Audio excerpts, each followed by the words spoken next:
Okay, so we're going to just talk about contingency tables real quick. So this is from Chapter 3, Contingency Table on OpenStax.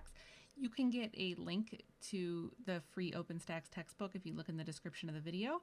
Additionally, the Excel workbook that I'm working out of, you can access that also for free in the video in the description, or you can go to divideandconquermath.com, go to the Chapter 3 OpenStax statistics section. So sometimes when you're given a contingency table, you have to be a little bit of a detective. So we're supposed to fill in this contingency table, and then the rest of the exercises are about different probabilities and things like that.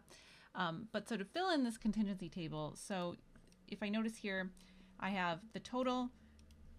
I know that women near streams and lakes are this value. So to figure this one out, this is where I'm going to start. And I can just take the 41 minus the 16, and so we're good to go there.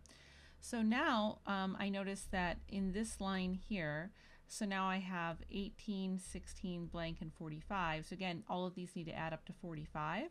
So I can take 45 minus these other two entries, and so that'll give me 11, so then I'm good to go there. Okay, cool. So now I should be able to fill in this last blank here for men on the coastline. So I'm going to go ahead and take 55 minus the 25 minus this 14, and I get 16. And this bottom line here is all totals. Now you do want to be a little careful with this. So I want to just show you what happens if I try to write one formula and then just paste over everything. So Excel gives me what's known as a circular reference formula. So you want to pay attention to when that happens. So the reason why this is a circular reference, you can actually see Excel is showing you where the circular reference is.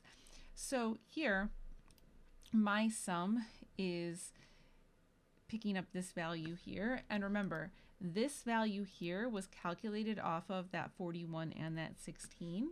So you have to be careful with your contingency tables to not accidentally create a circular reference. This just needs to stay as that given number to us of 41. But the rest of these are okay to add up. So if Excel does give you an error and says specifically circular reference, you just want to know how to interpret that, and it will try to do its best to help you.